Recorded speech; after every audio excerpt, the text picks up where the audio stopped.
In today's guide, we'll be focusing on Milla Rage, a high-speed acrobatic fighter who primarily is about weaving in and out of block strings, starting pressure with said block strings and fishing for counter hits, and launching opposed to the skies with anti-air capabilities for wall break combos or corner-to-corner carries. In this guide, we'll mainly be covering Millia's neutral, matchup strengths and weaknesses, as well as a couple beginner combos to get you all started. And for everyone who's new here, I'm going to need you guys to turn your attention over to two things. Firstly, the anime notation guide. This will go over a list of command inputs and button notation systems that are going to be used throughout the combo portion of this guide and referenced throughout the video. And number two, if you feel like I'm saying anything that you don't understand, whether it be neutral, mixies, mix-ups, whatever it may be, turn your attention over to Infill's guide down in the description below. It is the fighting game glossary that goes over all you need to know about not just Guilty Gear, but a plethora of other fighting games on the market. Alright, with that all out of the way, let's delve straight into the first portion of the guide, Millia's neutral. Millia is an extremely fast character, and her buttons pretty much represent that as they all come out between frames 6 and 7. The moves that are the strongest and fastest in neutral are probably her 5K, 2K, 6P, close slash, and lastly her 6 heavy slash. These will mainly be used to start block pressure, capitalize on a counter hit combo, or if you are lucky, fish for a hard knockdown or sweep combo like 2K into 2D to set up for tandem top, aka Millia's mix machine. Yeah, that's that good stuff. 5K is also jump cancelable, so if you catch someone slipping and they keep jumping and you get a punish and or counter hit, expect to go into a full combo that can look a little something like this. Millia's whole kit is designed around being nimble and mixing up your movement to go straight into either block pressure or capitalize off of a meaty counter hit. This is where Millia's movement comes into play and will be the hardest part of Millia to master, at least in my opinion. She has a plethora of moves to mix your opponent up, starting with one of her better ones, Turbo Fall. Her 236K in mid-air, a move that lets Millia quickly land onto the floor in a blink of an eye. It can be used to either shock the opponent by landing directly in front of them, angled correctly you can also cross them up from behind, and also it can cancel out of moves like 6 heavy slash. So if you do 6 heavy slash straight into Turbo Fall, you're definitely throwing your opponent off on when and where it's going to be their turn and time to block. It's also an extremely effective tool with tons of other uses, and you can definitely mess around in trading mode and experiment with what block strings work for you. As for other movement options, we have 236HS in air, better known as Capel, a lunge that sprouts a deadly rose that does a tiny bit of damage on hit and of course can be RC'd into a full combo, but is usually used to put people in either block stun or escape sticky situations. Also, it's great for making your landing in the air ambiguous, and combining that with Turbo Fall, you can imagine the type of mix-ups you can create. Lastly, we have Mirage, or 214K on the ground. Millia will phase out of the game and be able to cross through opponents, move through projectiles, and even avoid low-profile buttons like Mei and Ino's crouching kick, for example. Although, to be fair, the timing is a little bit strict, used mainly to close the gap safely between you and the opposition. Finally, it should be noted that Millia's block pressure is extremely OD. She could go straight into Bad Moon off of any of these buttons. We'll mainly be using 5K and 6HS into Bad Moon to create some awesome overhead mix-ups, or if you're lucky, catch someone on a counter hit. We're going to be using a lot of heavy slash tandem loop, usually after we gain a hard knockdown, so using jumping K to make that move gapless on landing, or dashing around for an air dash cross up. Also, you could just land and grab someone out of there. Those are all some great options to use if you don't really know what to go for when you throw that out there. Just be aware that no matter what option you choose, be it air dash, jumping K, and even a landing throw, many characters in this game have wake up options like 6P or DP, and in which case, yes, you can even call that out with an RC drift back to create space, and usually you can capitalize off a juicy counter hit. Millia's movement should be number one on your list when it comes to learning the character, as without learning how to mix and match your approaches, it will make for an extremely linear fight and really hard to get on literally the entire cast. Master the movement and you guys will do just fine in online matches. Now, one thing to note, similar to Chip, is Millia suffers from low health compared to the rest of the cast, meaning every hit, mix-up, and pressure you put on must be as clean as possibly can be, or you're going to suffer a lot of damage to that great ye olde health bar. Make sure you keep that in the back of your dome before you go for some risky shenanigans. Now that we have a grapple of the character, it's time to delve into some matchups that are going to be difficult for Millia to handle, and also pretty much 50-50 slash in her favor. Starting with Soul Bad Guy and Kai Kisuke. A pretty 50-50 matchup in my opinion at least, as Millia is great at controlling the air and Soul has limited options to say the least, minus super jump, a double jump, and a DP to meet her up there. If he does, you usually can beat him out the air with a jumping heavy slash if he's jumping towards you, and or the slash button, as it can go straight into an air combo. If you are a grounder for whatever reason, you could usually beat out his gunflame before it comes out with a 2K or 2D poke to start pressure, and once you get the knockdown, you could set up for heavy slash tandem loop, and if Soul's a masher, block the DP and, you know, rinse repeat. It shouldn't be too difficult, just know that at the end of the day, it is Soul bad guy, he's still a boss character. If he does catch you lacking, it usually takes 1 or 2 combos to kill Milla completely, just like how it will take 1 or 2 combos to kill Chip completely. Kisuke is pretty similar to Soul bad guy, so all the stuff that I just covered is pretty much the same here, except for a much easier time hitting him out of the air due to his sword disjoint hitbox. So as long as you use that jumping slash button, again, you could expect a bunch of aerial strings and combos. However, if he's doing his flip kick things and his stuff that's supposed to start pressure, usually can just jab it once to go into 6HS, or if you're lucky, you could just get a full far slash heavy slash into Iron Savior, things of that nature. It's pretty easy to bait out his DP as well on heavy slash tandem setups, as you can either grab him out of it on the way up or down, and if you don't feel like going for grab Oki, you can once again drift RC back, block it, any type of things to go into a full combo. You just gotta suffocate him with your pressure, and with Millia's frame data compared to Kai's, you're pretty much going to be just fine in this matchup.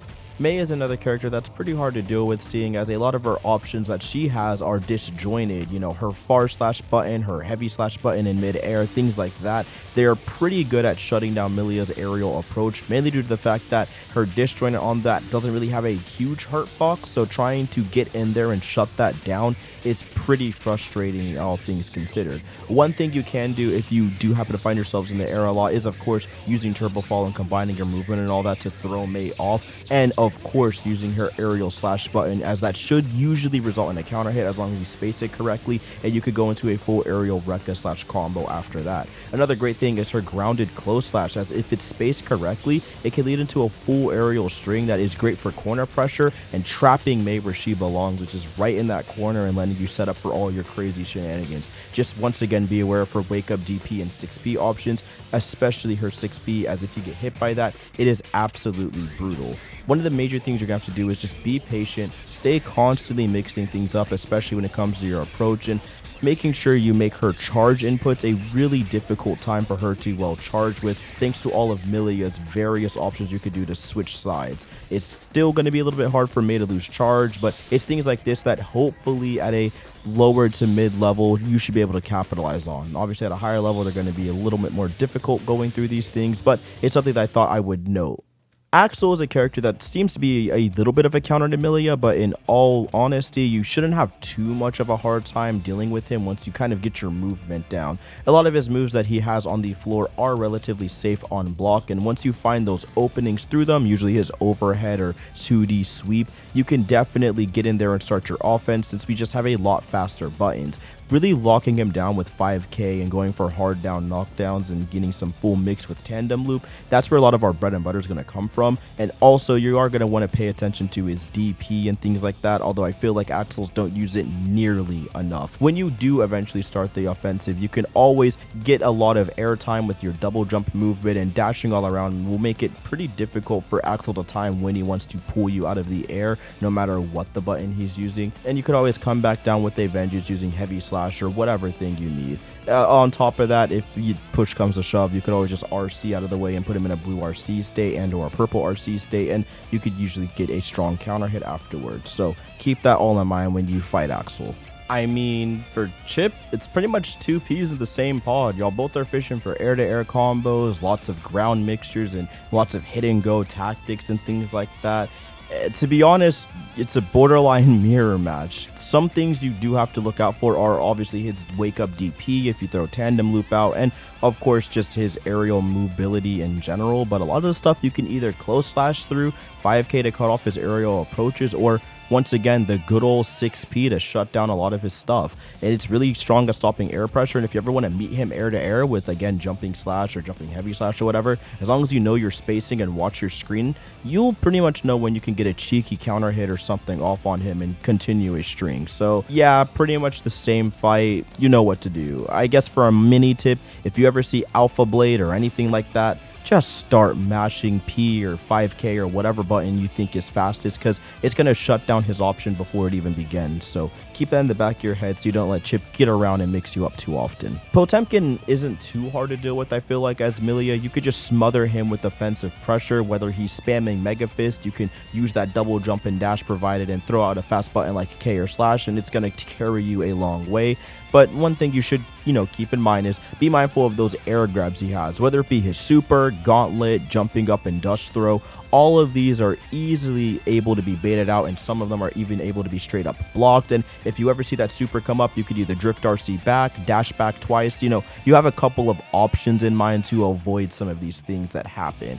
Just make sure you block a lot of his wake up options, lay down that circle, and force Pot to eat nothing but Milla Schmicks, and you're going to be just fine. Foss does have some buttons you're going to have to be wary of, especially if you're traveling in the air a ton. His jumping punch button is great as a burst option to get you off of him. His 2K and 6P instantly come to mind, as that forces you to either block low or hit an anti-air option. Things like that are going to be pretty okay in terms of how difficult they are to deal with. There's also his overwhelming bag of items to worry about, but as Milla, it's not the biggest deal for us, seeing as our movement and pressure, you'll usually have Faust locked down before he even has time to throw something out.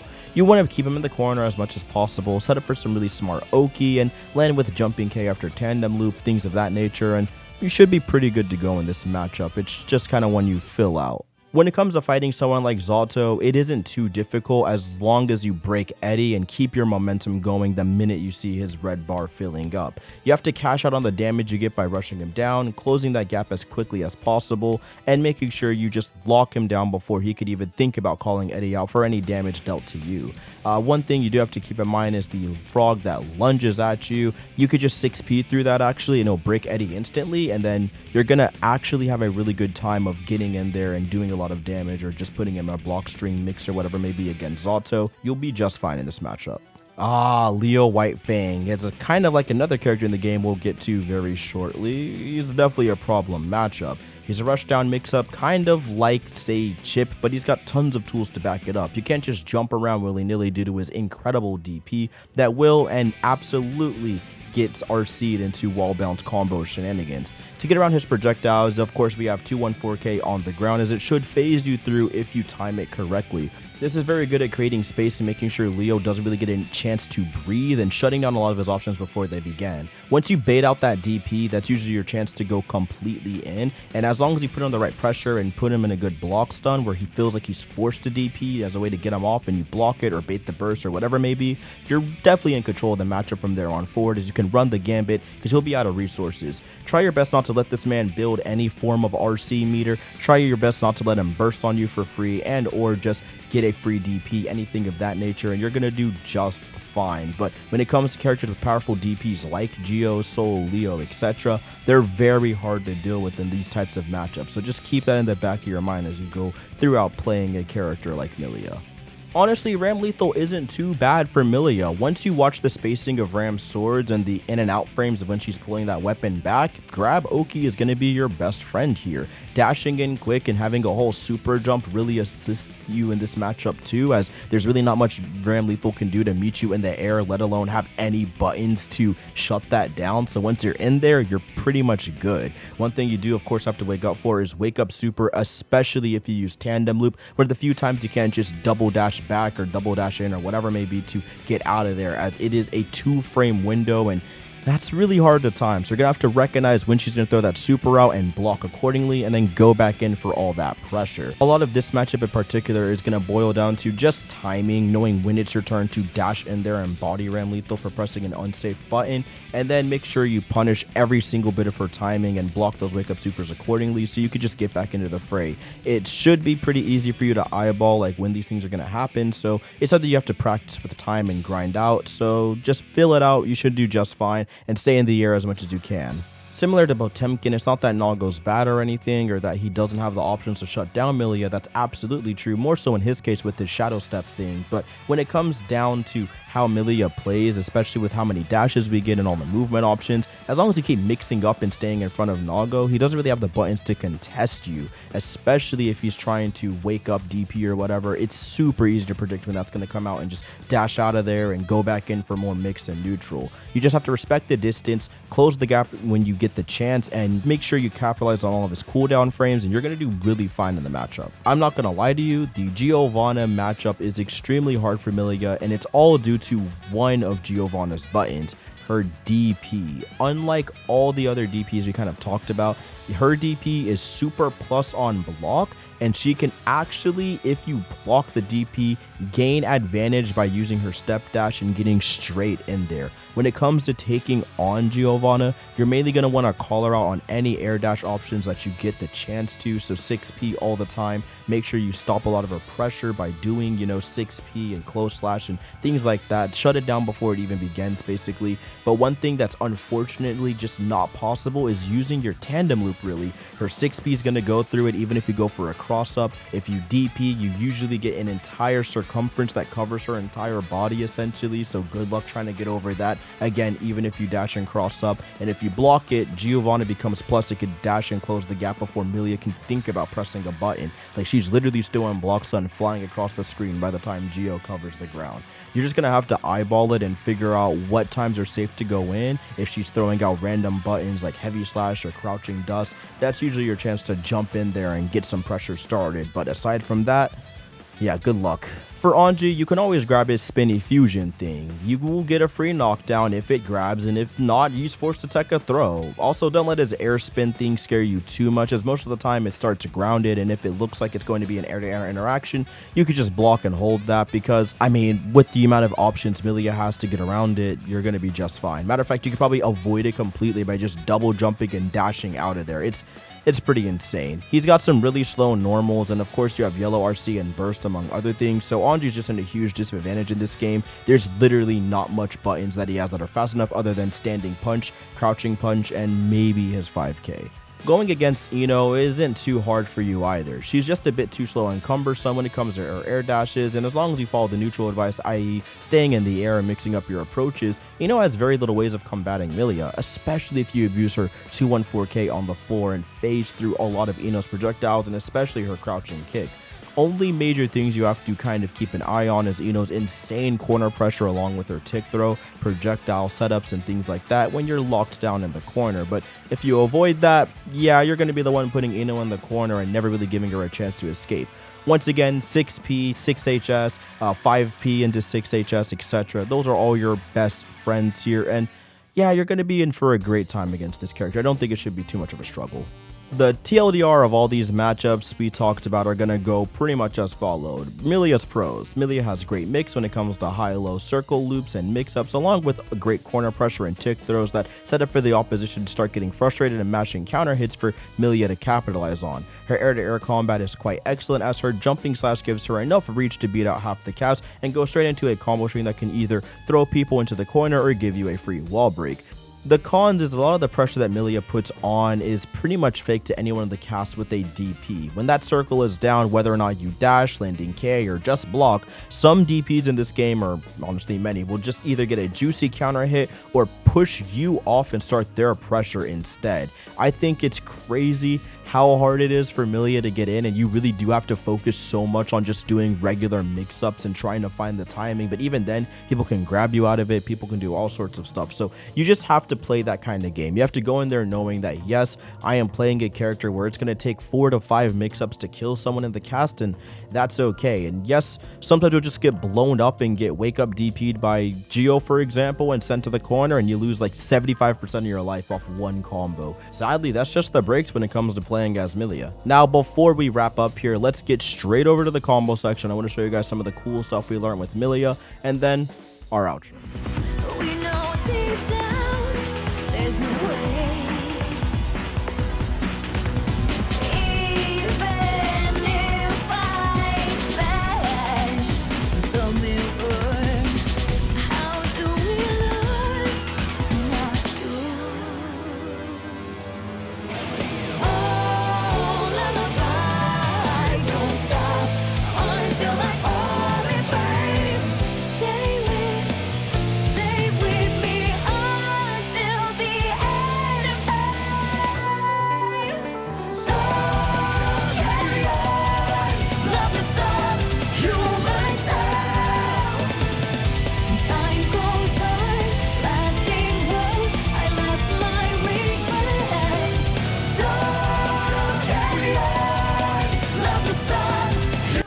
Thank you guys so much for watching. I hope you guys enjoyed my Milla Rage guide. If there's anything you felt like you want to add or comment on, or help out with the video, please comment it down below. It really does mean a lot and goes a long way. If there's anything else that you guys at home are curious about in terms of Guilty Gear Strive, you can always hit me up on twitter.com or come over down to my live stream over at twitch.tv. Links will all be in the description and the card system above and below. If there's anything you guys want to start doing in terms of community aspects, you guys can come over to my Discord and chat Guilty Gear Strive or just video games in general. Now that it's more opened up, it really would go a long way in finding games and also giving you a platform for content creators that are into Guilty Gear Strive like myself to plug their streams and things like that, so we can all kind of work off each other and make sure we boost each other in terms of Guilty Gear Strive content creation. Thank you guys again so much for watching. It really does mean a lot for me, and I really wish you all the best. Hope you guys have a wonderful day, and I'll see you next time. Peace.